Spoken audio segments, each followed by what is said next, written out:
الحمد لله وكفى وسلام على عباده الذين اصطفى أما بعد أعوذ بالله من الشيطان الرجيم بسم الله الرحمن الرحيم زين للناس حب الشهوات من النساء والبنين والقناطير المقنطرة من الذهب والفضة والخيل المسومة والأنعام والحرث ذلك متاع الحياة الدنيا سبحان ربك رب العزة عما يصفون وسلام على المرسلين والحمد لله رب العالمين اللهم صل على سيدنا محمد وعلى آل سيدنا محمد وبارك وسلم۔ آج کے دور میں انسان تین مغالطوں میں پڑ گیا ہے۔ پہلا مغالطہ اللہ رب العزت کی معرفت کو حاصل کرنے میں مشغول ہونے کی بجائے مادے کی معرفت حاصل کرنے میں مشغول ہو گیا ہے۔ چنانچہ مادی ریسرچ کے اوپر اتنی محنت ہو رہی ہے کہ اس کا 10واں حصہ بھی اللہ کی معرفت کو پانے کے لیے محنت نہیں ہو رہی۔ حق تو یہ تھا کہ ہم اللہ کی معرفت پانے کے لیے زندگی گزارتے ہیں، تو اللہ تعالی کی بجائے مادے کی معرفت کو حاصل کرنے میں زندگیاں گزر رہی ہیں۔ دوسرا، آخرت سنوارنے کی بجائے دنیا سنوارنا یہ مقصد بنتا چلا جا رہا ہے۔ جس بندے کو دیکھو وہی اس محنت میں، اس کوشش میں کہ میری دنیا کی زندگی سنور جائے۔ اور تیسرا، اپنے من کو سنوارنے کی بجائے انسان اپنے تن کو سنوارنے میں لگا ہوا ہے۔ حق تو یہ تھا کہ ہم اپنے من کو سنوارتے ہیں، مگر ادھر سے غفلت ہے اور تن کو سنوارنے کے پیچھے پڑے ہوئے ہیں۔ ذرا دیکھو، عورت کے 24 گھنٹوں میں سے کتنا وقت اپنے ظاہر کو سنوارنے میں گزرتا ہے۔ چہرے کی خوبصورتی، اپنے کپڑوں کی خوبصورتی، باقی چیزوں کی خوبصورتی، لگتا ہے 24 گھنٹے اسی سوچ اور فکر میں اس کا وقت گزر جاتا ہے۔ اس لیے اس دنیا کو دھوکے کا گھر کہا گیا کہ یہاں لکھے پڑھوں کو دھوکا لگتا ہے۔ یہ نہیں کہ بے وقوف انسان دھوکے میں پڑتا ہے، نہ، بلکہ اکثر و بیشتر لکھے پڑھے زیادہ لوگ دھوکے میں پڑتے ہیں۔ یہ دنیا ایک پل کی مانند ہے۔ کوئی بھی عقل مند انسان پل پہ اپنا گھر نہیں بناتا، اور ہم اس پل پر اپنی جنت سجانے میں لگے ہوئے ہیں۔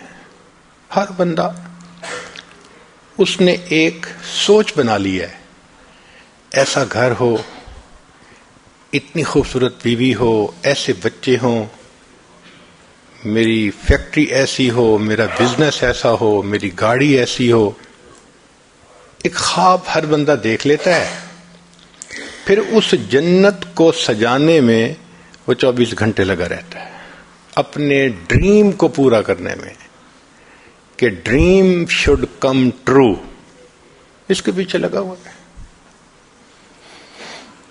چنانچہ جتنی نعمتیں بڑھتی جا رہی ہیں اتنا ہی انسان لذتوں کا خوگر بنتا جا رہا ہے۔ وہ ضروریات کو اپنا مقصد بناتا جا رہا ہے۔ کھانا پینا ضرورت زندگی ہے، مقصد زندگی نہیں ہے۔ مقصد زندگی اللہ کی بندگی، مقصد حیات اللہ کی یاد ہے۔ مقصد تو ہمیں یاد نہیں ہوتا اور ضرورت کو ہم اپنے اوپر مسلط کر لیتے ہیں۔ اللہ کی شان دیکھیں کہ جتنا اللہ کی نعمتیں آج ہیں اس سے پہلے شاید کبھی نہیں تھی۔ پہلے لوگ سفر کرتے تھے کتنی مشکلات میں، آج سفر کرتے ہیں ایئر کنڈیشن بسوں میں، ٹرینوں میں، ہوائی جہازوں میں، مہینوں کے سفر گھنٹوں میں طے ہو جاتے ہیں۔ جتنی گھروں میں سہولتیں آج ہیں اس سے پہلے کبھی نہیں تھی، لیکن جتنی کھانے پینے کی چیزیں آج ہیں اس سے پہلے تھیں ہی نہیں۔ اور اللہ کی شان دیکھیں کہ جتنے اللہ تعالی کے شکوے آج ہیں اس سے پہلے کبھی تھے ہی نہیں۔ جتنا نعمتیں زیادہ ملتی جا رہی ہیں ہمارے شکوے بڑھتے جا رہے ہیں۔ اس کی وجہ یہ ہم اپنی خواہش کو پورا کرنے میں لگے ہوئے ہیں۔ شریعت نے کہا کہ ضرورت کو پورا کر سکتے ہو، ضرورت کی ایک حد ہوتی ہے، خواہش کو دنیا میں پورا مت کرو، خواہش کی کوئی انتہا نہیں ہوتی۔ خواہش کو پوری کرنے کی جگہ جنت ہے، جب وہاں جاؤ گے وَلَكُمْ فِيهَا مَا تَشْتَهِي أَنفُسُكُمْ وَلَكُمْ فِيهَا مَا تَدَّعُونَ، جو تمہارا جی چاہے گا، جو تمہارے دل میں خواہش پیدا ہوگی، ہم تمہاری ہر خواہش کو پورا کر دکھائیں گے۔ تو دنیا ضرورت پوری کرنے کی جگہ ہے تاکہ مقصد کو پورا کر سکیں، اور جنت وہ پھر خواہش کو پوری کرنے کی جگہ ہے۔ اللہ رب العزت نے بھی کیا مہمان خانہ بنایا کہ جہاں ہر آنے والے مہمان کی ہر خواہش کو پورا کر دیا جائے گا۔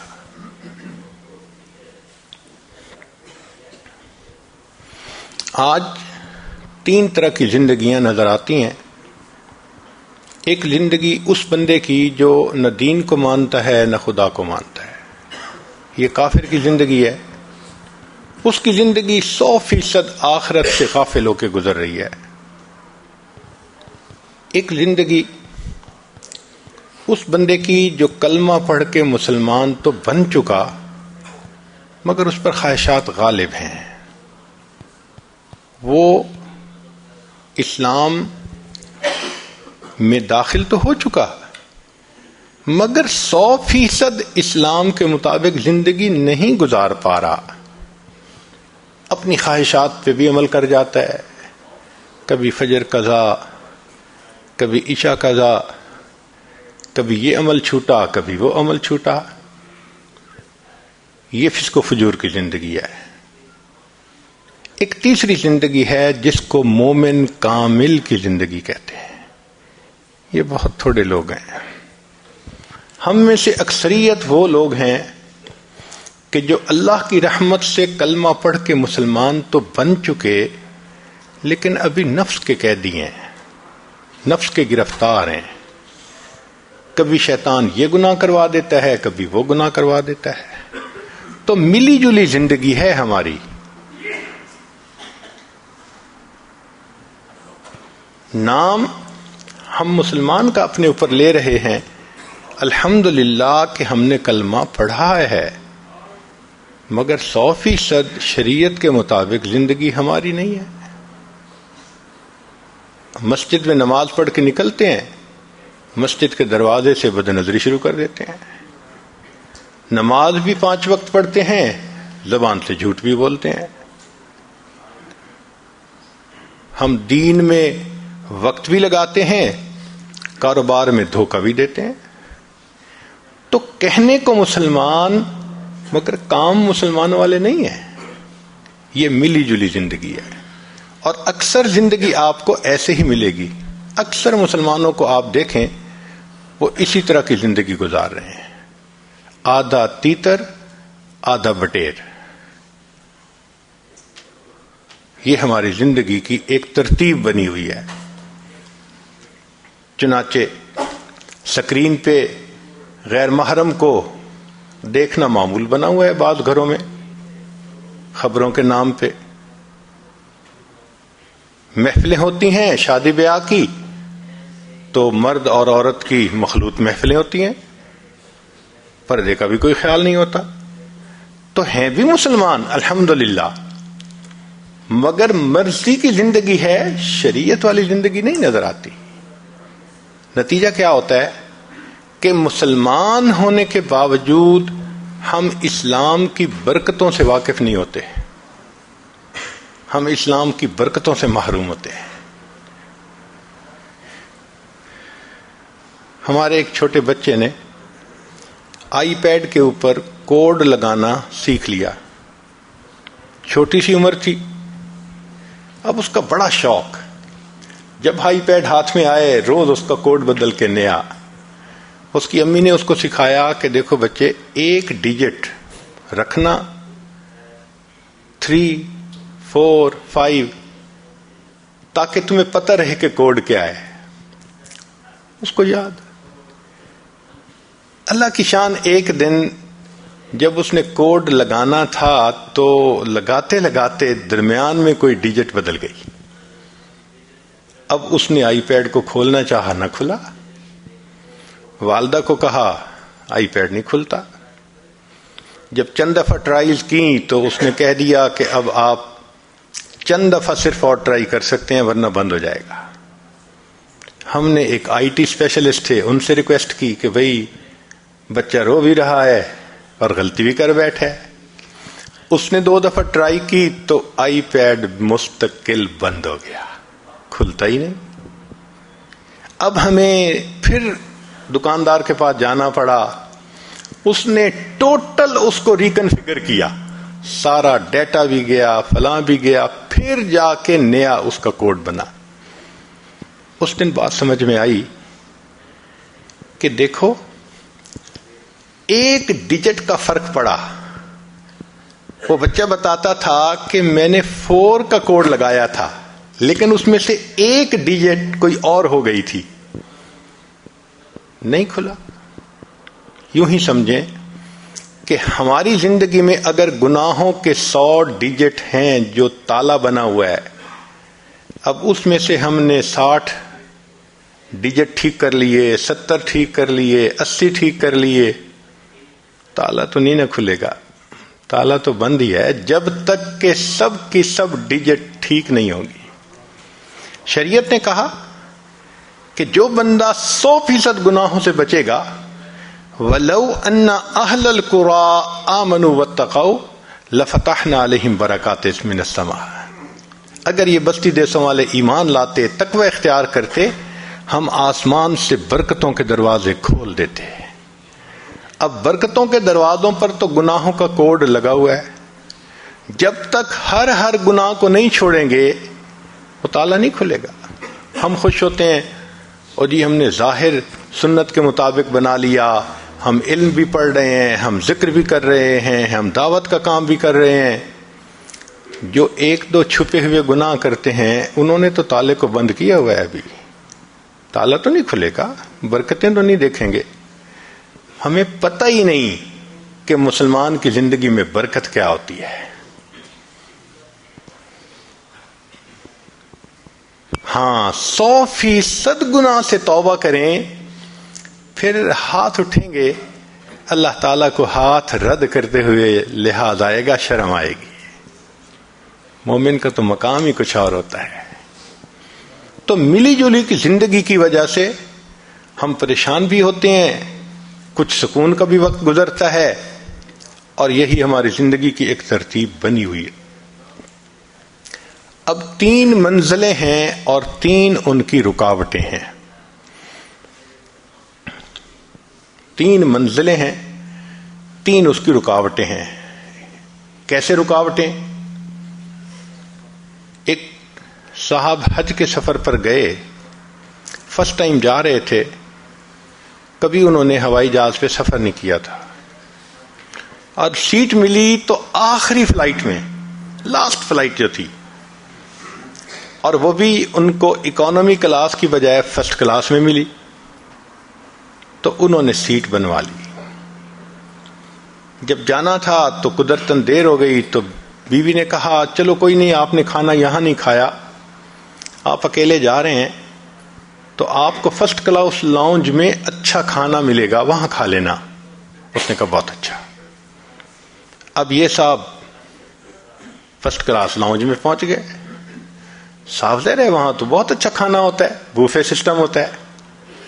اب انہوں نے جب دیکھا کہ اتنا اچھا کھانے کا سلسلہ ہے تو یہ ماشاءاللہ کھانے بیٹھ گئے. اچھا بھلا ٹائم لگا کے پھر خیال آیا کہ اوہو میں جب حج پہ جاؤں گا تو وہاں میرے پاس ایک سیل فون ہونا چاہیے. ضرورت تو ہے، چلو میں یہاں سے سیل فون بھی خرید لیتا ہوں. تو یہ وہاں سے ڈیوٹی فری پہ آ گئے اور سیل فون ڈھونڈنے لگے. اب سیل فون دکھانے والے نے کبھی یہ دکھایا کبھی وہ دکھایا، یہ فنکشن وہ فنکشن. یہ ایسے مصروف ہوئے کہ جب انہوں نے سیل فون خرید کے فارغ ہوئے پتہ چلا کہ فلائٹ تو لیو ہی کر چکی تھی. اس کو کیا کہیں گے؟ اس کو دھوکہ کہیں گے کہ ضرورت کے نام پر اس کو دھوکہ لگا. کھانا بھی ضرورت تھی، سیل فون لینا بھی ضرورت تھی، مگر ان دونوں کے پیچھے فلائٹ مس کرنا یہ تو کبھی بھی عقل مندی نہیں تھی.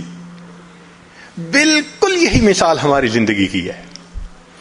جاب بھی ضرورت ہے، گھر بھی ضرورت ہے، خوبصورت نیک بیوی کا ہونا بھی ضرورت ہے، اولاد کو اچھا پڑھانا بھی ضرورت ہے. جو آپ کہیں گے وہ ضرورت ہے، مگر ضرورت کا یہ مقصد تو نہیں کہ اس میں لگ کے انسان آخرت کو ہی بھول جائے. انسان کو پتہ ہی نہ ہو اور موت کا فرشتہ آخری فلائٹ کو لے کے آ جائے، چلو بھائی اب بورڈنگ کا وقت آ گیا. تو 3 منزلیں ہیں اور 3 اس کی رکاوٹیں ہیں، 3 دھوکے ہیں جو منزل پہ نہیں پہنچنے دیتے. سب سے پہلا، قبر ہماری منزل ہے، غفلت اس کی رکاوٹ ہے. غفلت کہتے ہیں قبر یاد نہ ہونا. شریعت نے کہا کہ جو شخص موت کو زیادہ یاد کرے وہ زیادہ سمجھدار. چنانچہ انصار میں سے چند نوجوان صحابہ نبی الاسلام کی خدمت میں حاضر ہوئے. بہت خوبصورت سوال پوچھا، اے اللہ کے حبیب صلی اللہ علیہ وسلم، من اکیس الناس وحزم الناس، انسانوں میں سب سے زیادہ عقل مند اور سمجھدار کون ہے؟ نبی الاسلام نے فرمایا اکثرہم ذکر للموت، وہ جو موت کو کثرت سے یاد کرتا ہو، وَأَكْثَرْهُمْ اسْتِعْدَادًا لِلْمَوْتِ، اور جو ان میں موت کی سب سے زیادہ تیاری کرتا ہو، اولئک الاکیاس، یہ ہیں عقل مند لوگ، ذهبوا بشرف الدنیا وکرامت الاخرہ.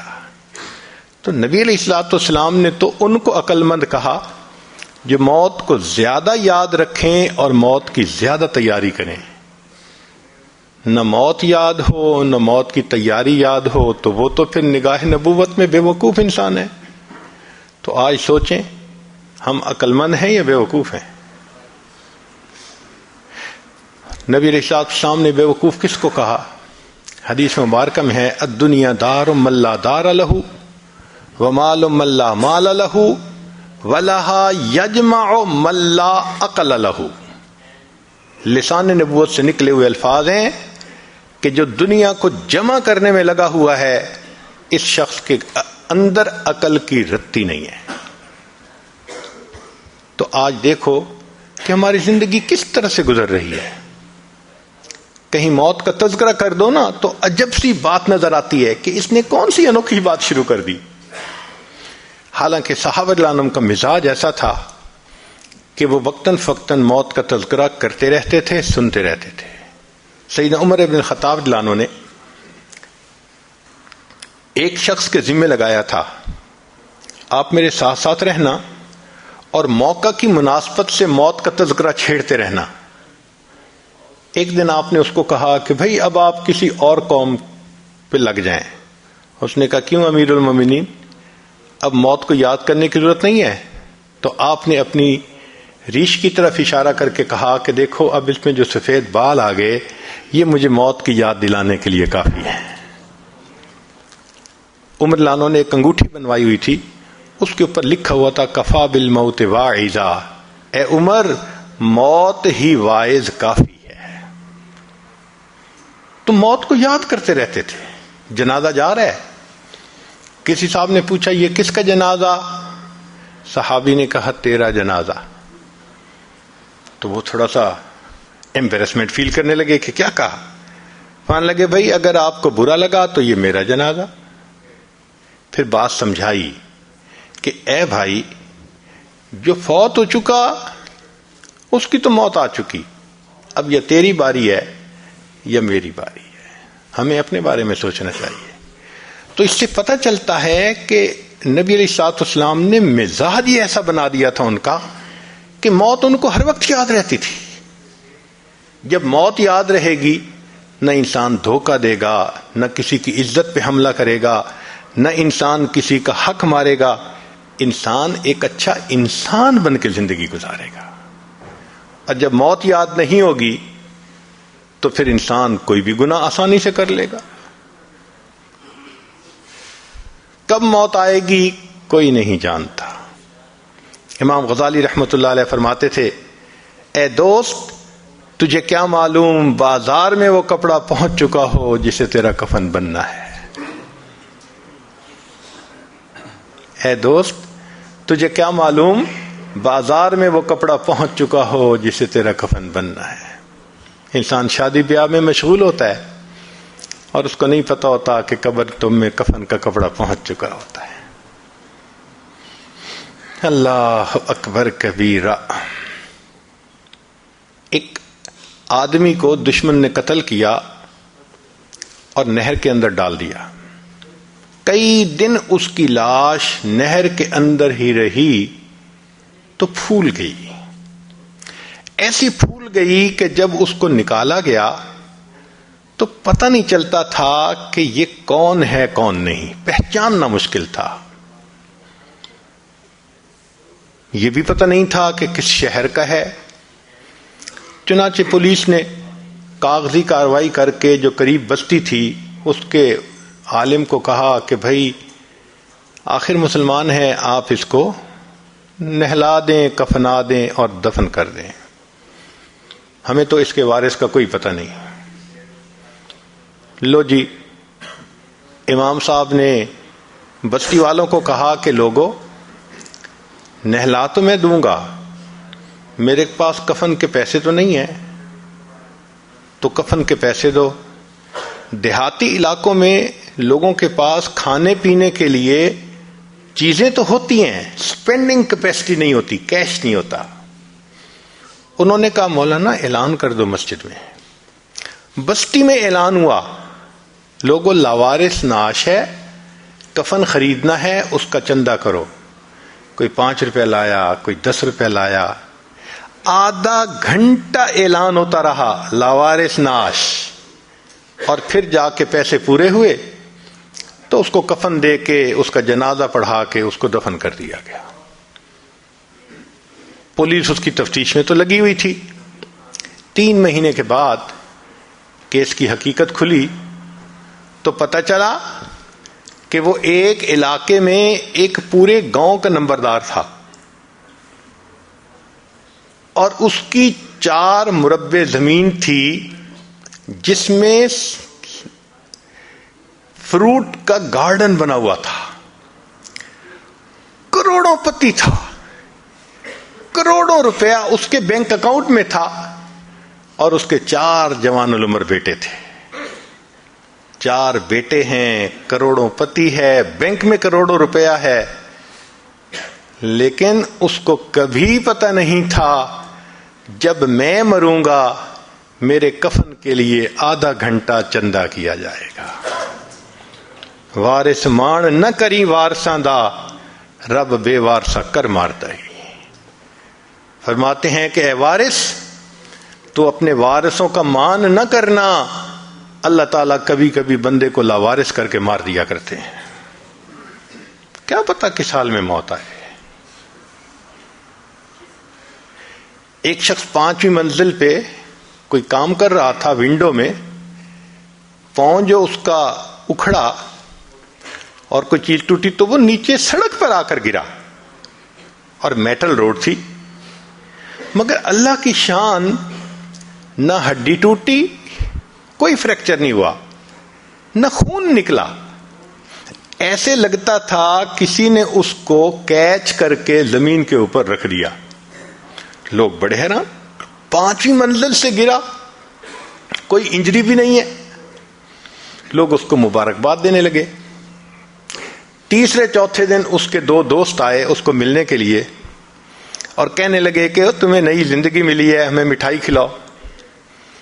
اس نے کہا آپ بیٹھے ہیں، یہ میرے بالکل گھر کے سامنے جو یہ مٹھائی کی دکان ہے نا، سویٹ شاپ ہے، ابھی میں تازہ تازہ مٹھائی لے کے آتا ہوں۔ وہ بٹھا کے گھر کہا کہ تم چائے بناؤ، بیوی کو کہا میں ابھی تازہ مٹھائی لاتا ہوں۔ بیوی نے گھر کے اندر ماربل لگا ہوا تھا اور اس کو دھویا تھا، صاف کیا تھا، اور وہ گیلا تھا۔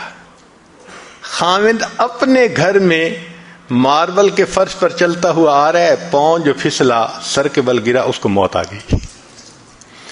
5ویں منزل سے گرا، ایک قطرہ خون کا نہیں نکلا، فرش سے پھسلا، موت کا وقت آ چکا تھا۔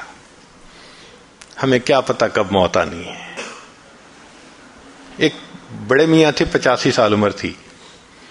ایک مرتبہ اس عاجز نے ان سے بات کی کہ اب تو ہماری ریٹائرمنٹ کی عمر ہے، مجھے بھی چاہیے کہ میں اللہ اللہ کروں، نیکی کروں، آپ بھی اللہ اللہ کریں۔ تو بات سن کے وہ بڑے میاں نے اپنے گھٹنے کو پکڑا، کہنے لگے پیر صاحب دعا کرو یہ گھٹنے کی درد ٹھیک ہو جائے نا، پھر میں نماز شروع کر دوں گا۔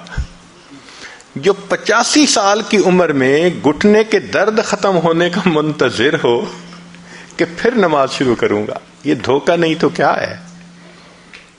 عرفات کے میدان میں وقوف کا وقت ہے، لوگ دعائیں مانگتے ہیں، کئی تو لمبی مانگتے ہیں اور کئی ہم جیسے کم ہمت تھوڑی سی دعا مانگ کے تھک جاتے ہیں۔ تو ہم نے دیکھا ایک بڑے میاں 2 نوجوانوں کے ساتھ ہنسی مذاق کی باتیں کر رہے تھے، تو حیرت ہوئی، اللہ وقوف کا وقت ہے اور اس وقت میں بڑے میاں ہنسی مذاق کی باتیں۔ تو میرا دل چاہا کہ میں ان کو تھوڑا یاد دہانی کرواؤں، اور جب سنا تو ماشاءاللہ وہ نوجوانوں سے شادی کی باتیں کر رہے تھے، ٹاپک بھی یہ اور وقوف عرفات کا وقت۔ تو میں نے پوچھا بڑے میاں کیا حال ہے؟ کہنے لگے جو گزر جائے واہ واہ ہے، جو گزر جائے واہ واہ ہے۔ حالانکہ جو گزر رہی تھی وہ تو آہ آہ تھی۔ تو پوچھا آپ کی عمر کتنی ہوگی؟ کہتے ہیں ویسے تو 72 سال عمر ہو گئی، لیکن دل میرا 27 سے اوپر نہیں گیا۔ میدان عرفات میں وقوف عرفہ کے وقت اگر 72 سال کی عمر کا بندہ یہ جواب دے کہ عمر تو میری 72 سال ہو گئی، دل 27 سے اوپر نہیں گیا، یہ دھوکہ نہیں تو پھر کیا ہے؟ تو قبر ہماری منزل ہے، مگر غفلت اس کا دھوکہ ہے، اس کی رکاوٹ ہے۔ نتیجہ کیا ہوتا ہے کہ ہم ہر کام اپنا ٹھیک کرنے کے عادی ہوتے ہیں، دفتر کا کام، بزنس کا کام، گھر کا کام۔ اگر کوئی رہ جاتا ہے تو وہ آخرت کا کام رہ جاتا ہے۔ نماز قضا ہو گئی، فجر میں آنکھ نہیں کھلتی، ذرا دیر سے سوتے ہیں، آج دعوت پہ چلے گئے اس لیے فجر نہیں ہو سکی، ان چیزوں میں لگ کے فجر نماز قضا ہو جانا یہ تو بہت بڑی الارمنگ کنڈیشن ہے۔ تو 3 منزلوں کی 3 رکاوٹیں، پہلی منزل قبر اور غفلت اس کی رکاوٹ ہے۔ دوسرا آخرت ہماری منزل ہے، دنیا اس کی رکاوٹ ہے۔ وہ کیسے؟ کہ دنیا کی ضرورتیں اتنی اہم بن جاتی ہیں کہ ہم ان کو پریورٹی دینا شروع کر دیتے ہیں اور آخرت بیک پہ چلی جاتی ہے۔ نتیجہ کیا نکلتا ہے کہ یہ دنیا ہمارے لیے دھوکہ بن جاتی ہے۔ نبی اسلام نے فرمایا الدنیا سحارتن، دنیا جادوگرنی ہے۔ جادوگر کا جادو ہو جاتا ہے نا تو بندے کو سمجھ نہیں لگتی کیا ہو رہا ہے، ایسے دنیا کا بھی جادو ہو جاتا ہے، بندہ دنیا سمیٹنے میں لگا ہوتا ہے، نہ اسے آخرت کی فکر، نہ آخرت کی پرواہ. بس مولانا کیا ہے، مجھے تو مرنے کی بھی فرصت نہیں.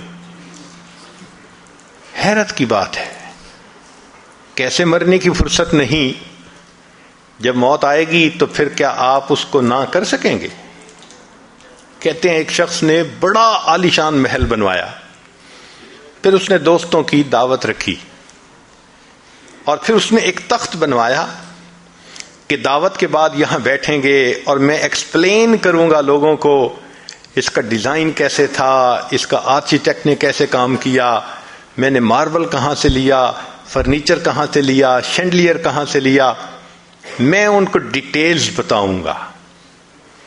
جب محفل عروج پر تھی اور وہ اپنی بلڈنگ کے بارے میں سب کچھ بتا رہا تھا، دروازے پہ دستک ہوئی. حضرت شیخ الحدیث رحمۃ اللہ فرماتے ہیں کہ اس کا نوکر گیا دیکھنے کے لیے تو ایک بڑے میاں کھڑے تھے. تو نوکر نے غصہ کیا، بڑے میاں آپ کو دروازہ کھٹکھٹانا نہیں آتا؟ اس نے کہا جاؤ اپنے مالک کو جا کر کہو کہ ملک الموت آئے ہیں. تو حیران ہو گیا، آیا اور آ کے اس نے مالک کے قریب آ کے کان میں کہا ایک بڑے میاں باہر کھڑے ہیں اور کہتے ہیں کہ جا کے بتاؤ ملک الموت آئے ہیں. تو نام سن کے وہ حیران ہوا، کہتے یار اس کو کوئی بہانہ بناؤ، بھیج دو اس کو. جب کہا نا کہ بہانہ بنا کے بھیج دو تو دیکھا کہ وہ بوڑھا سامنے کھڑا تھا. کہنے لگا کہ جب میں آتا ہوں میں لوگوں کو بھگتاتا ہوں، مجھے کوئی نہیں بھگتا سکتا. یہ کہا اور اس کی روح کو قبض کر لی. تو یہ دھوکہ ہے نا کہ انسان اتنا دنیا میں منہمک ہو جائے کہ آخرت یاد نہ رہے، چاہے وہ بزنس ہو، چاہے وہ نوکری ہو یا کوئی اور چیز ہو. اچھا آج ہم اپنی زندگی کا جائزہ لیتے ہیں کہ ہم آج کیسے زندگی گزار رہے ہیں. ہے تو یہ بڑی پرسنل سی بات، لیکن ہم ذرا دیکھتے ہیں کہ آج عمومی طور پہ ہماری زندگی کا سکیجول کیا ہے. ہر بندے نے کوئی نہ کوئی روزانہ کا ٹارگٹ رکھا ہوتا ہے. مثلا بزنس مین جاتا ہے نا تو کہہ دیتے ہیں بھائی آج کا سیل ٹارگٹ اتنا ہے، آج کے دن میں ہم نے اتنی سیل کرنی ہے. فیکٹری والا جاتا ہے اور جا کے اپنے جنرل مینیجر کو بتا دیتا ہے آج کی پروڈکشن کا ٹارگٹ اتنا ہے. تو ٹارگٹ ہوتا ہے جس کو وہ اچیو کرتے ہیں پھر تینوں شفٹوں میں ہمت کر کے. جو نوکری پیشہ ہوتا ہے وہ جاتا ہے اور اس کا ٹارگٹ ہوتا ہے کہ آج میں نے اپنے ٹیبل پہ جتنی ڈاک ہے نا سب ختم کر دینی ہے، سب بیک لاگ نکال دینا ہے. یہ ٹارگٹ ہوتا ہے اس کا دن کا.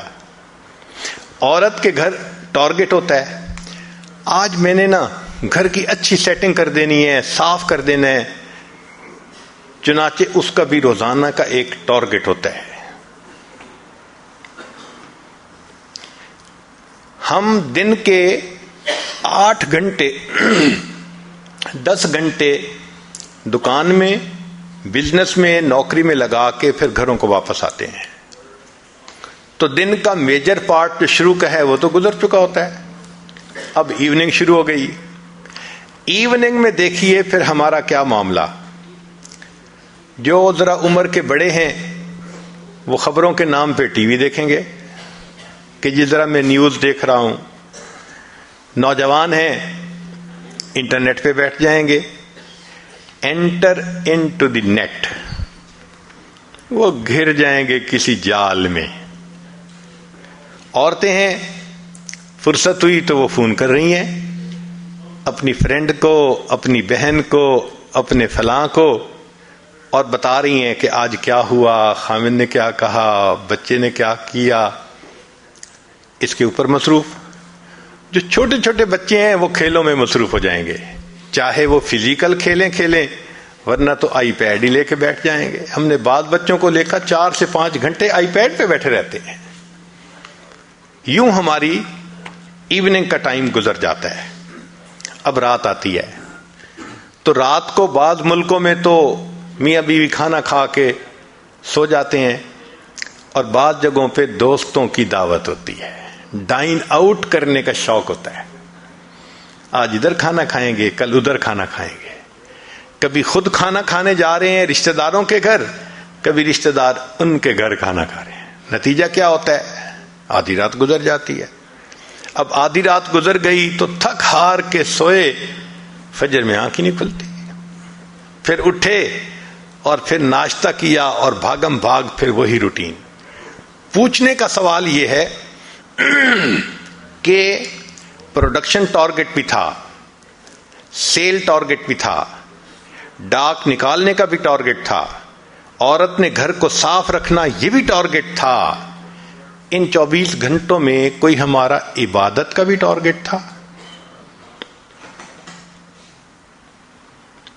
ہم نے یہ عہد کیا تھا آج ہم ایک پارہ بھی پڑھیں گے، اتنا درود شریف پڑھیں گے، اتنا استغفار کریں گے، اتنا مراقبہ کریں گے، اتنی تہجد پڑھیں گے، لمبی دعا مانگیں گے؟ ٹارگٹ ہی نہیں بنا ہوا ہوتا۔ اب بتائیں کہ جس زندگی میں عبادت کا کوئی ٹارگٹ ہی نہیں تو وہ غفلت نہیں تو پھر اور کیا ہے؟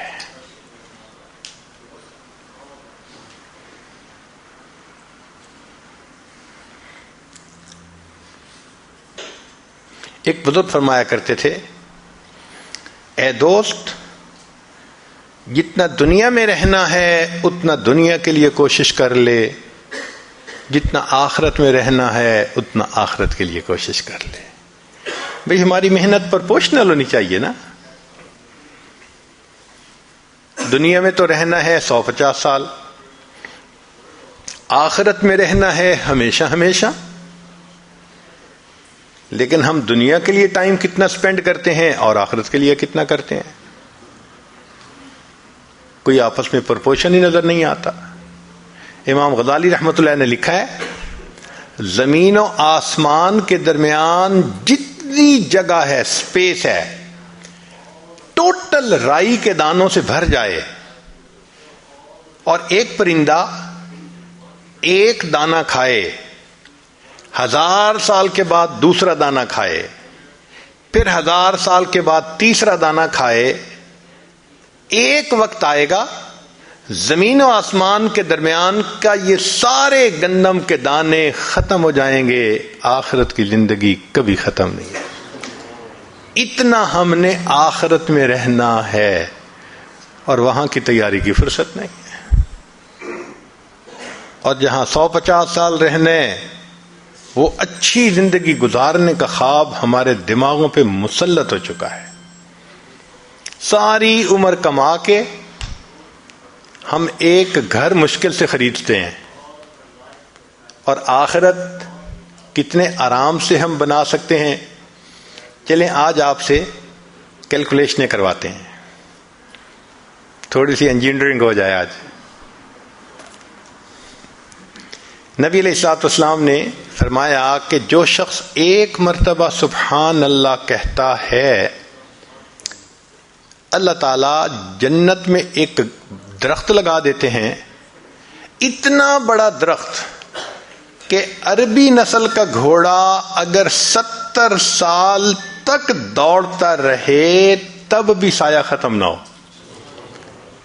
یہ فضائل ذکر میں بھی حدیث ہے اور بھی بہت ساری کتابوں میں ہے۔ ایک دن ہمیں خیال آیا کہ ہم تھوڑا اس کی انجینئرنگ کرتے ہیں، تو ہم نے بیٹھ بیٹھ کے موٹی موٹی کیلکولیشنز کی۔ چیتا جو ہوتا ہے نا، چیتا یہ 90 کلومیٹر کی سپیڈ پہ بھاگتا ہے، جو لائن ہوتا ہے وہ 65 to 70 تک چلا جاتا ہے، اور جو گھوڑا ہے وہ 60 مائلز پر آور تک بھی جاتا ہے۔ ہم اس کو 50 لگا لیتے ہیں تاکہ کیلکولیشنیں آسان ہو جائیں۔ تو اگر 50 میل فی گھنٹہ کی رفتار سے عربی نسل کا گھوڑا دوڑے، اس کا مطلب عام گھوڑا نہیں، اسپیشل ریکارڈ قائم کرنے والے گھوڑے، تو ہم 50 کلومیٹر ہی لگا لیتے ہیں۔ تو 50 میل کی رفتار سے دوڑے تو 24 گھنٹے میں وہ 1200 میل کا فاصلہ طے کر سکتا ہے۔ 50 ضرب 24، سمپل سی کیلکولیشن ہے کہ 1200 میل ایک دن میں اس نے کر لیا۔ اور ایک مہینے میں 36,000 مائلز اس نے کر لیے. اب ایک مہینے میں اگر 36,000 میل کیے تو سنیے ہماری زمین کا جو گھیر ہے, سرکمفرنس ہے, وہ 24,000 کلومیٹر ہے, مائل ہے, اور زمین 1,000 میل فی گھنٹہ کی رفتار سے گھوم رہی ہے. اس لیے 24 گھنٹے میں ہمارا دن رات کا سائیکل مکمل ہو جاتا ہے. تو اگر 24,000 میل زمین کا گھیر ہے تو یہاں تو 36,000 کر لیا. اس کا مطلب کہ وہ گھوڑا ایک دن میں, ایک مہینے میں 1.5 زمین کے برابر ایریا کور کر سکتا ہے. اچھا 1.5 زمین ایک مہینے میں, تو ایک سال میں 18 زمینیں. ایک سال میں 18 زمینیں تو 70 سال میں 18 ضرب 70 تو تقریباً 1260 زمینیں بنی. 1260 زمینوں کے بقدر ایریا وہ ایک گھوڑا طے کرے گا 70 سالوں میں. 1260 زمینیں. اچھا مزے کی بات سنیں کہ اگر ایک دفعہ سبحان اللہ حرم میں کہے تو شریعت کہتی ہے کہ 1,00,000 کا ثواب. تو 1260 ضرب 1,00,000 126 ملین زمینیں. ایک مرتبہ سبحان اللہ کہنے پر اللہ آخرت میں اتنی بڑی جنت دیتے ہیں کہ وہ 126 ملین زمینوں کے برابر ہے. سوچئے ہم اپنا کتنا بڑا نقصان کر رہے ہیں. نبی علیہ السلام نے فرمایا ہر انسان کی, جو مسلمان کی جو زمین آخرت میں ہے وہ پلین زمین ہے. اس کی جتنی عبادت ہوگی اتنا اس کو اللہ تعالیٰ بنائیں گے اور سجائیں گے. چنانچہ ایک حدیث پاک میں آتا ہے ایک بندے کا گھر بن رہا ہوتا ہے سونے چاندی کی اینٹوں سے, اور مشک کے اس کے سیمنٹ لگ رہا ہوتا ہے. فرشتے کام بند کر دیتے ہیں. دوسرے فرشتے پوچھتے ہیں آپ نے کام کیوں بند کیا؟ وہ کہتے ہیں بندے نے عبادت کرنی چھوڑ دی, ہمارے پاس را میٹیریل ختم ہو گیا, ہم نے بھی کام بند کر دیا ہے. دوبارہ پھر بندہ عبادت شروع کرتا ہے, پھر مکان بننے لگ جاتا ہے. اب اگر ہماری عبادت پر وہ را میٹیریل پہنچنا ہے, ہم کتنا را میٹیریل بھیجتے ہیں؟ جس کا گھر بن رہا ہوتا ہے تو وہ تو را میٹیریل کی کمی نہیں ہونے دیتا, ہمیں یاد ہی نہیں ہوتا. اللہ اکبر کبیرہ. ساری عمر کما کے تو 3 کمروں کا گھر نہیں خرید سکتے. یہ تو دنیا کی زندگی ہے. اور یہاں چند بار سبحان اللہ پڑھو, اللہ تعالیٰ ملین زمینوں کے برابر جنت کا ٹکڑا عطا فرما دیتے ہیں. تو آخرت منزل ہے اور دنیا کی مصروفیتیں اس کی رکاوٹ ہیں.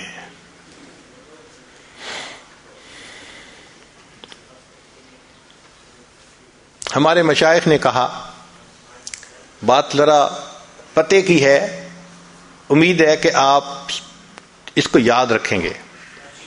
فرمایا دنیا کام کی جگہ, دنیا کام کی جگہ, قبر آرام کی جگہ, اور جنت انعام ملنے کی جگہ. دنیا کام کی جگہ, قبر آرام کی جگہ, اور جنت انعام ملنے کی جگہ.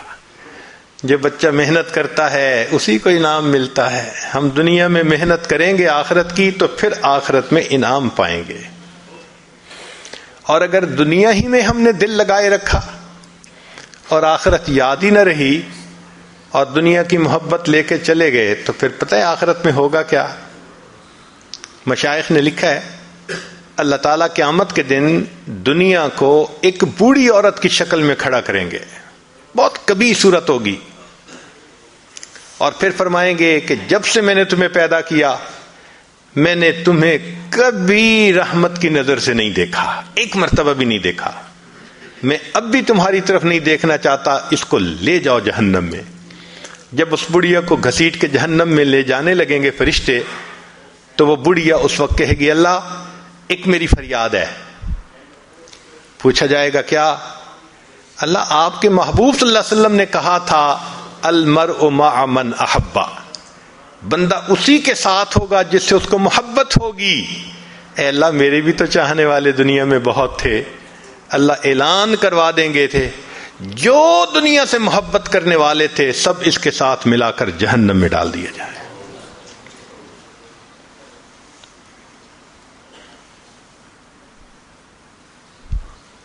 تو قبر ہماری منزل ہے، غفلت اس کی رکاوٹ ہے. آخرت ہماری منزل ہے اور دنیا اس کی رکاوٹ ہے. اب تیسری بات کہ اللہ رب العزت کی معرفت یا اللہ سے تعلق حاصل کرنا یہ ہماری منزل ہے اور ہمارا نفس اس کی رکاوٹ ہے. اللہ ہماری منزل ہے اور نفس اس کی رکاوٹ ہے. دو طرح کی پوجا ہوتی ہے. ایک ہے اللہ کی پوجا کہ ہر حال میں اللہ کی منشا کو پورا کرے. ایک ہے کہ نہیں اچھی لگی تو بات کر لی اور اگر طبیعت کے خلاف ہے شریعت کا حکم تو طبیعت پہ عمل کر لیا. یہ نفس کی غلامی ہوتی ہے. یاد رکھیں زر پرستی، زن پرستی، شہوت پرستی، بت پرستی، نفس پرستی، یہ تمام کی تمام بت پرستی کی اقسام ہیں. خدا پرستی کوئی اور چیز ہے. اللہ کو پوجنا یعنی اللہ کی ہر حال میں ماننا یہ الگ چیز ہے. ایک بات ذہن میں رکھیے، اس دنیا میں اللہ رب العزت کے بعد جتنی نفس کی پوجا کی گئی اتنی پوجا کسی اور بت کی نہیں کی گئی.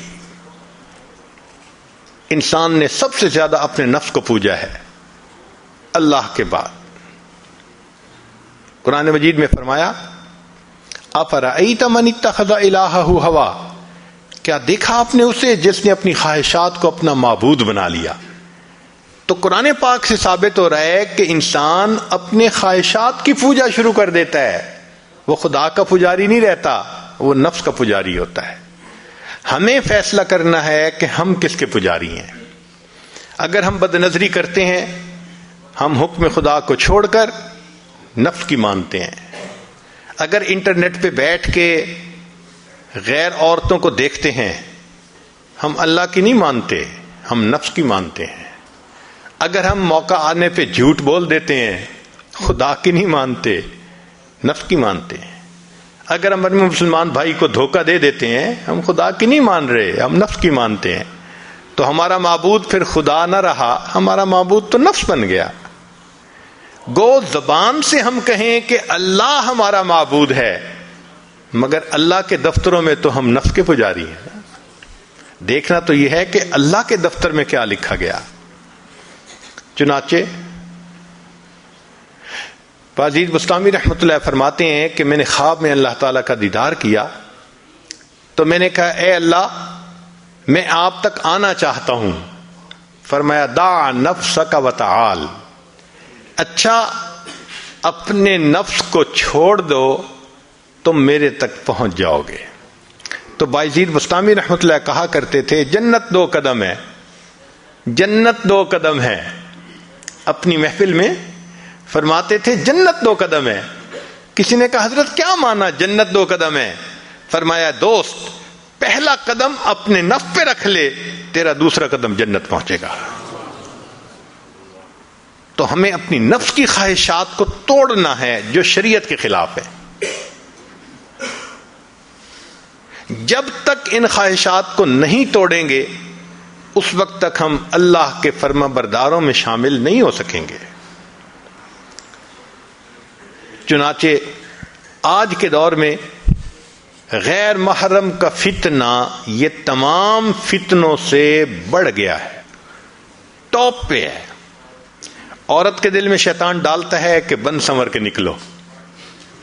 وہ بیچاری بے پردہ بن سنور کے نکلتی ہے اپنے حسن کی زکات نکالنے کے لیے. حدیث پاک میں آتا ہے بے پردہ عورت جب گھر سے نکلتی ہے شیطان کا ایک گروپ اس کے پیچھے لگ جاتا ہے. وہ لوگوں کو متوجہ کرتا ہے, لوگوں دیکھو اس کو. اب لوگ اس کو دیکھتے ہیں تو عورت سے بے پردگی کروائی شیطان نے اور مرد سے بد نظری کروائی. نتیجہ کیا ہوا؟ یہ بھی گناہگار وہ بھی گناہگار. اور آج کل تو نوجوان بچے اور بچیوں کو لگتا ہے کہ بس ایک ہی چیز کی تلاش ہے. ایک وقت تھا جب نوجوان آپس میں ایک دوسرے سے عہد کرتے تھے, اتنی تہجد پڑھا کریں گے, اتنا روزہ رکھیں گے, اتنی تلاوت کریں گے, اس میں مقابلہ ہوتا تھا. آج تو یا انٹرنیٹ ہے یا فیس بک ہے, اسی کے اوپر وقت گزرتا جا رہا ہے.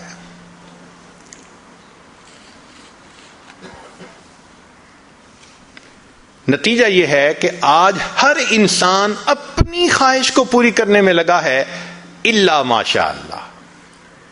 ایک زمانہ تھا صرف نوجوانوں کے اوپر بندے کو فکر ہوتی تھی کہ ذرا کچی سی عمر ہے بہک نہ جائیں.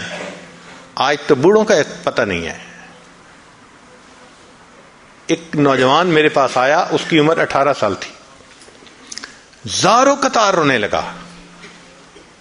اتنا رو رہا تھا کہ میرا جی چاہ رہا تھا اگر کوئی کام میرے بس میں ہوتا نا تو میں بچے کے آنسو پوچھ لیتا, میں اس کام کو کر دیتا. میں نے اس کو کہا بچہ تم کیوں اتنا رو رہے ہو, کیا ہوا؟ کہنے لگا میری دادوں کے لیے دعا کریں. 18 سال کا نوجوان بچہ نیک دادوں کے لیے رو رہا ہے. کیا ہوا؟ کہنے لگا 2-3 سال سے دادا ابو فوت ہو گئے اور میری دادو انٹرنیٹ پہ روزانہ 2 سے 3 گھنٹے بیٹھ کر ننگی تصویریں دیکھتی ہے. آج بچہ آ رہا ہے اپنی دادوں کے بارے میں پریشان ہو کر. وہی زمانہ آ گیا, بوڑھے بھی فتنے سے محفوظ نہیں رہے.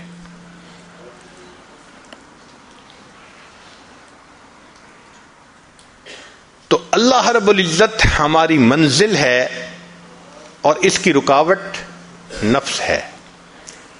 ہم نفس کے پجاری ہیں یا نہیں؟ ایک کوئک کوسچن اپنے دل میں تھوڑی دیر کے لیے یہ سوچئے, ہم سیل فون کا غلط استعمال کرتے ہیں یا نہیں؟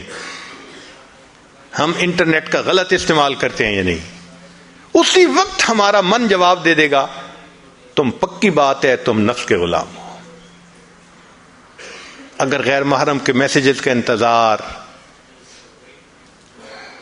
اگر انٹرنیٹ پہ انہی کے ساتھ تعلق, اس کا مطلب یہ کہ پھر ہم اپنے نفس کی پوجا میں لگے ہوئے ہیں. تو اللہ رب العزت ہماری منزل ہے, نفس اس کی رکاوٹ ہے. اس لیے فرمایا کہ قرب قیامت میں خلوت کے گناہ بڑھ جائیں گے. جتنا کوئی تنہا ہوتا ہے آج اتنا وہ گناہ میں ملوث زیادہ ہوتا ہے. ایک زمانہ تھا جتنا خلوت میں ہوتے تھے اتنا اللہ کی یاد میں زیادہ ہوتا تھا. آج جتنا خلوت میں ہے اتنا گناہ زیادہ. اور جن بچوں کی ادھر ادھر انوالومنٹ ہو جاتی ہے وہ تو ایک نظر میں بندہ فگر آؤٹ کر لیتا ہے. گھر والوں کے ساتھ مل کے کھانا بھی نہیں کھائیں گے, ان کو کھانا بھی نہیں کھانا, ان کو یہاں بھی نہیں جانا ماں باپ کے ساتھ مل کر. آپ دیکھیں گے وہ یہی کہیں گے کہ بس ہمیں ہمارے حال پہ چھوڑ دو. اس کا مطلب ہے some thing is seriously wrong some where. نبی علیہ السلام نے ارشاد فرمایا قرب قیامت میں لوگ اپنی بیویوں سے زنا کریں گے. ہم نے حدیث پاک پڑھی تو ہمیں سمجھ نہیں آئی.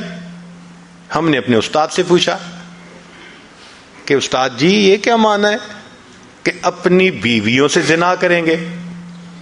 تو انہوں نے فرمایا ہاں اس کی کئی صورتیں ہیں. ایک صورت تو اس کی یہ ہے کہ مرد یا عورت کوئی کفریہ بول دے اور نکاح ٹوٹ جائے اور ان کو اس کا پتہ ہی نہیں کہ نکاح ٹوٹا یا نہیں. اور واقعی آج تو کفریہ کلمات کا علم ہی نہیں لوگوں کے پاس. بہت سینسٹیو مسئلہ ہے یہ. مالا بدھا من میں فارسی کی کتاب ہے, ہم مفتی صاحب سے پڑھ رہے تھے, تو جب انہوں نے کلمات کفر پڑھائے تو ہماری آنکھیں کھل گئیں. اس میں حضرت مفتی کفایت اللہ رحمۃ اللہ علیہ نے لکھا ہے, نا مفتی قاضی ثناء اللہ پانی پتی رحمۃ اللہ علیہ نے لکھا ہے کہ اگر دو بندے گفتگو کر رہے تھے, ایک نے کہا کہ یہ تو شریعت کی بات ہے, اور اگلے نے جواب دیا رکھ پرے شریعت کو فقد کفر, وہ آدمی کافر ہو گیا. شریعت کے بارے میں ایسی بات کہہ دینا کہ رکھ پرے شریعت کو, ایمان کہاں بچتا ہے؟ سوچئے. تو ہمیں چاہیے کہ ہم علماء سے پوچھیں کہ بھئی کلمات کفر کون کون سے ہیں. یہ نہ ہو کہ کہیں ایسے جملے ہم بولیں. کئی جملے تو بہت کامن ہیں. مثلا علماء نے لکھا ہے کہ کسی نے کہا کہ کہاں رہتے ہو, دوسرے نے کہا فلاں جگہ رہتا ہوں. او خدا دے پچھاوڑے, خدا کے پچھاوڑے یعنی خدا کے پیچھے رہتے ہو, فقد کفر, ایسا بندہ کہنے والا کافر ہو جاتا ہے. تو ان کا علم حاصل کرنا ضروری کہ کہیں ہم تو اپنی گفتگو میں کوئی ایسی بات نہیں کہہ جاتے, اور اگر نکاح ٹوٹ گیا تو پھر اپنے ذہن میں میاں بیوی رہ رہے ہیں اور زنا کا گناہ لکھا جا رہا ہے. تو فرمایا کہ مرد قرب قیامت میں اپنی بیویوں سے زنا کریں گے. ایک صورت تو یہ ہے, یہ کفریہ کلمہ بیوی بولے تو بھی نکاح ٹوٹا, خامد بولے تو بھی نکاح ٹوٹا. اور دوسری صورت ایک دوسرے کے ساتھ آرگومنٹس, اور یہ تو ہر گھر کی آج بات نظر آتی ہے. جس گھر میں دیکھو الا ماشاء اللہ وہی حال ہے. جب شادی ہوئی میں بولتا تھا, بیوی سنتی تھی. اس نے کہا پھر, کہتے پھر بچے ہو گئے, پھر بیوی بولتی تھی میں سنتا تھا. اس نے کہا پھر, کہتے پھر ہم دونوں بوڑھے ہو گئے, ہم دونوں بولتے تھے محلے والے سنتے تھے. تو بڑھاپے میں آرگومنٹس اور زیادہ. اب ان آرگومنٹس میں ہوتا کیا ہے کہ مرد کی زبان سے کنائے میں طلاق نکل جاتی ہے. کنایا کہتے ہیں کہ لفظ تو طلاق کا نہیں بولا, لیکن بات ایسی کر دی کہ جس کا مفہوم طلاق والا ہوتا ہے, اس کو کنائے میں طلاق کہتے ہیں. اب یہ گناہ بہت زیادہ ہے کہ غصے میں کہہ دیتے ہیں چلی جا, مجھے تیری کوئی ضرورت نہیں آج کے بعد. اس قسم کے الفاظ کہ جس کا نتیجہ یہ نکلے کہ تو میری بیوی نہیں ہے, اس کو کنایا کہتے ہیں. اب اس کے مسئلے بھی سیکھنے چاہیے. بھائی نکاح کیا ہے تو کیسے ٹوٹ سکتا ہے, یہ مسئلے بھی تو آنے چاہیے نا. یہ کہاں لکھا ہوا ہے کہ آپ ٹیکس کے سب مسائل جانتے ہیں, بزنس کے سب کوڈز جانتے ہیں, فلاں کا سب نالج آپ نے حاصل کیا ہوا ہے, اور ایک مومن نکاح کر لیتا ہے اور اس کو نکاح طلاق کا پتہ ہی نہیں ہوتا. یہ کہاں کا انصاف ہے؟ شریعت کہتی ہے علم حاصل کرو. ایسا نہ ہو کہ کنائے میں طلاق ہو جائے, ہمیں پتہ بھی نہ ہو اور میاں بیوی مل کے رہ رہے. اور آج تو یہ معاملہ ہے کہ زبان سے طلاق کہہ دیتے ہیں, ہو بھی جاتی ہے, پتہ بھی ہے دونوں کو, مگر بدنامی ہو جائے گی, پھر ایک دوسرے کے ساتھ رہ رہے ہوتے ہیں. چنانچہ ہمیں ایسے لوگ ملے, 5 وقت کا نمازی, تہجد پڑھنے والا, سب نیکی کرنے والا. خود اس نے مجھے کہا کہ آج سے 8 سال پہلے میں نے اپنی بیوی کو طلاق دے دی تھی غصے میں. ویسے میں نے غصے میں دی تھی. میں نے کہا کبھی کسی نے بیوی کو خوش ہو کے طلاق دی؟ دیتا تو غصے میں ہی ہے نا. یہ کیا بات ہوئی کہ غصے میں دی تھی؟ بھئی طلاق تو ہو گئی. اور جی پھر بعد میں ہم نے سوچا وہ بھی نیک ہے, میں بھی نیک ہوں, بدنامی ہو جائے گی, بچے خراب ہو جائیں گے, تو بس پھر ہم نے پھر اکٹھا رہنا شروع کر دیا. نہ رشتہ داروں کو پتا، نہ علماء سے پوچھا، پھر میاں بیوی اکٹھا رہ رہے ہیں ایک گھر ایک کمرے میں. اب بتائیں زنا ہو رہا ہے کہ نہیں ہو رہا؟ قربان جائیں اس سچے نبی صلی اللہ علیہ وسلم کی مبارک زبان پر 1400 سال پہلے وارن کر دیا تھا کہ قرب قیامت میں لوگ اپنی بیویوں سے زنا کریں گے. آج اس بات کی ضرورت ہے ہم دین کو پڑھیں، دین کو سمجھیں، دین کو سیکھیں تاکہ اپنی زندگی شریعت کے مطابق گزار سکیں. اور یہ ایسا گناہ ہے زنا، اللہ اکبر، کہ قرآن مجید میں اس کے لیے فرمایا خالدین وَيَخْلُدُ فِيهِ مُهَانًا، خالدین فیہا کا لفظ آیا تو مفسرین نے اس پر نقطہ لکھا کہ کافر ہمیشہ ہمیشہ جہنم میں رہیں گے، مومن مسلمان خطا کار کے لیے خالدین کا لفظ. تو مفسرین نے اس کا جواب دیا جی ہاں، یہ آپس میں انوالو تھے نا تو کہتے تھے ہم کبھی ایک دوسرے کو نہیں چھوڑیں گے، ہم کبھی نہیں چھوڑیں گے ایک دوسرے کو. یہ جو وعدے کرتے تھے ہم کبھی ایک دوسرے کو نہیں چھوڑیں گے، ہمیشہ ساتھ رہیں گے، اللہ فرماتے ہیں میں بھی تمہیں پھر ہمیشہ ہمیشہ کا عذاب دوں گا. ایک حدیث پاک میں ہے قیامت کے دن اللہ تعالیٰ کے سامنے بوڑھا زانی آئے گا، اللہ تعالیٰ اس کے چہرے کی طرف نہیں دیکھیں گے.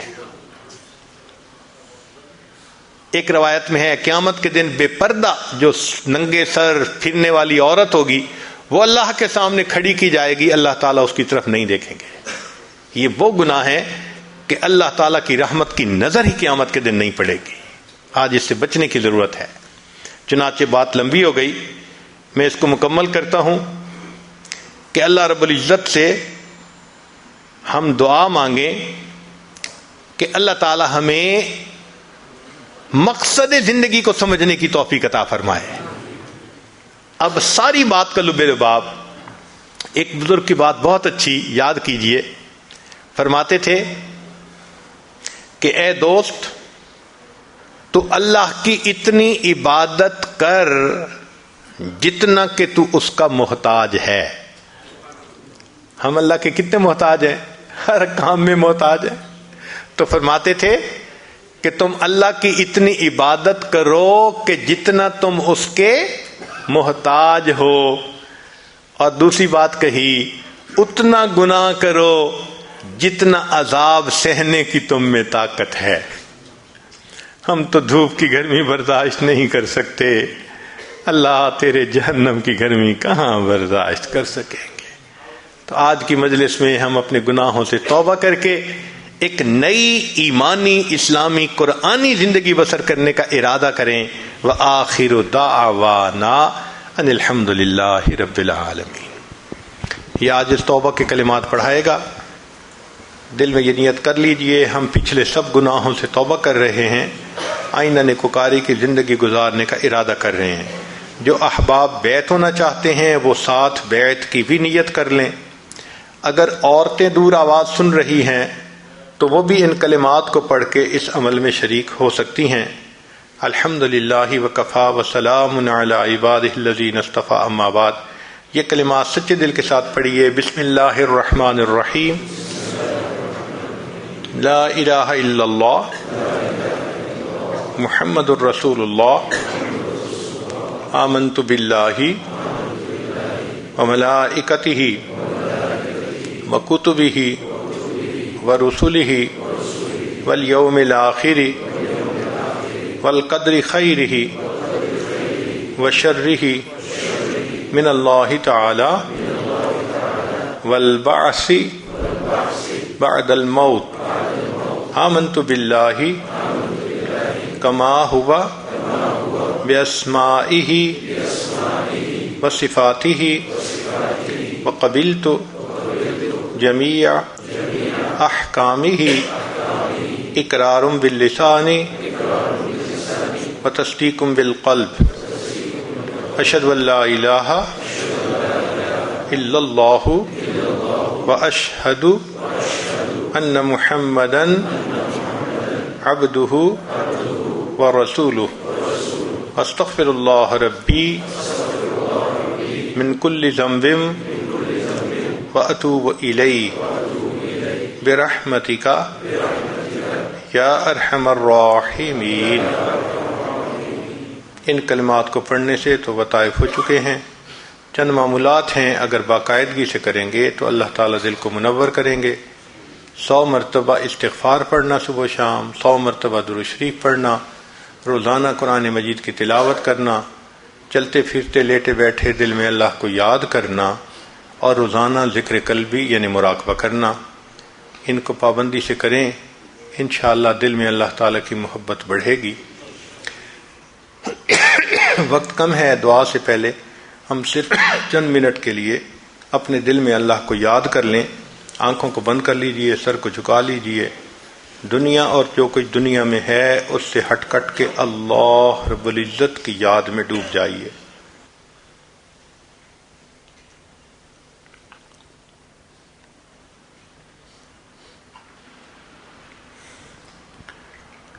دل مغموم کو مسرور کر دے،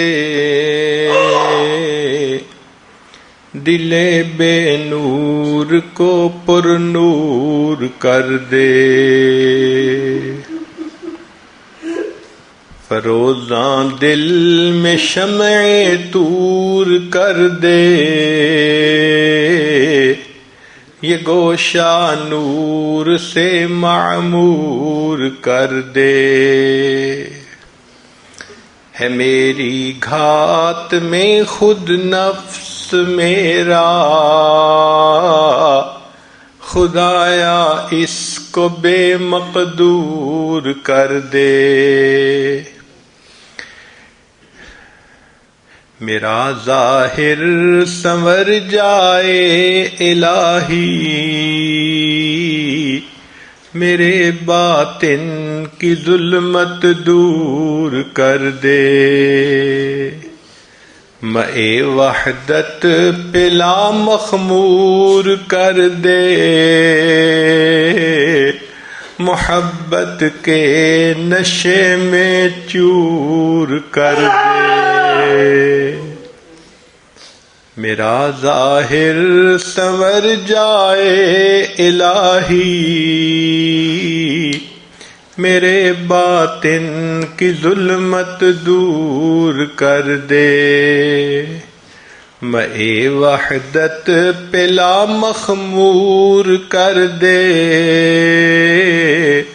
محبت کے نشے میں چور کر دے۔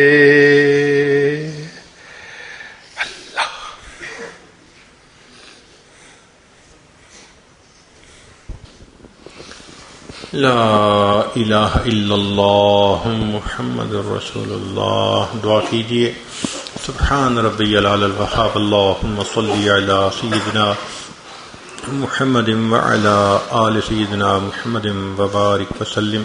اے کریم آقا، ہم آپ کے عاجز مسکین بندے ہیں، ہمارے گناہوں کو معاف فرما، خطاؤں سے درگزر فرما، عیبوں کی پردہ پوشی فرما۔ اللہ ہماری نگاہوں کو پاک فرما، دلوں کو صاف فرما، سینوں کو اپنی محبت سے لبریز فرما، اپنے عشق کی آتش ہمارے سینوں میں پیدا فرما۔ اے مالک، جو گناہ دن میں کیے معاف فرما، جو راتوں میں کیے معاف فرما، جو محفل میں کیے معاف فرما، جو تنہائیوں میں کیے معاف فرما، جو گناہ یاد ہیں وہ بھی معاف فرما، جو کر کے بھول گئے وہ گناہ بھی معاف فرما، جو ارادے سے کیے وہ گناہ بھی معاف فرما، جو بن ارادے کے ہوئے وہ بھی معاف فرما۔ لا ہمارے حال پر رحمت کی نظر فرما۔ میرے مالک، ہم آپ کو ناراض نہیں کرنا چاہتے، ہمارا نفس امارہ ہے، شیطان دشمن پیچھے لگا ہے۔ اللہ ہمارے نفس کو مطمئنہ بنا دیجئے، شیطان بدبخت سے پیچھا چھڑا دیجئے، ہمیں پیشانی کے بالوں سے پکڑ کر نیکی کے رستے پہ چلا دیجئے۔ میرے مولا، بچہ چلتے چلتے تھک جاتا ہے، باپ کو کہتے ہیں ابو اٹھا لے، باپ خود بھی تھکا ہوا ہو پھر بھی بچے کو اٹھا لیتا ہے، نہ نہیں کرتا۔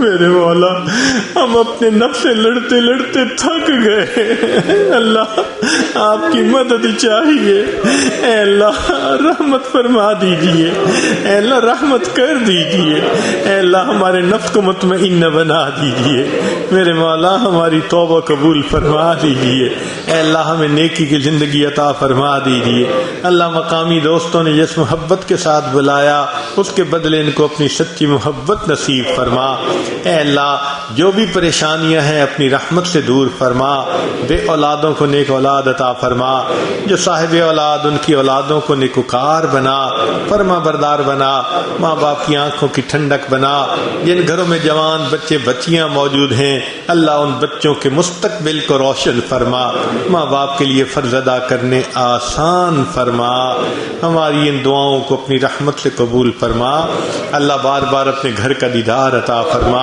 اپنے حبیب صلی اللہ علیہ وسلم کے در کی حاضری نصیب فرما، میرے مولا رحمتوں کا معاملہ فرما، خیر کا معاملہ فرما، اللہ ہمیں ضائع ہونے سے محفوظ فرما، اللہ ہم آپ کی نگاہوں سے گرنا نہیں چاہتے، کوئی کام ایسا نہیں کرنا چاہتے کہ آپ کی نظروں سے گر جائیں، اللہ ہماری حفاظت فرما لیجیے، اللہ ہمارے ہاتھ گناہ کے لیے بڑھنا چاہیں بڑھتے ہاتھوں کو واپس کر دیجیے، قدم اٹھنا چاہیں اٹھتے قدموں کو واپس لوٹا دیجیے، گناہوں کی ذلت سے ہمیں بچا لیجیے، طاعات کی عزت عطا فرما دیجئے، اللہ ہماری ان دعاؤں کو اپنی رحمت سے قبول فرما، صلی اللہ تعالی علی حبیبہ سیدنا محمد و آلہ و اصحابہ اجمعین برحمتک یا ارحم الراحمین۔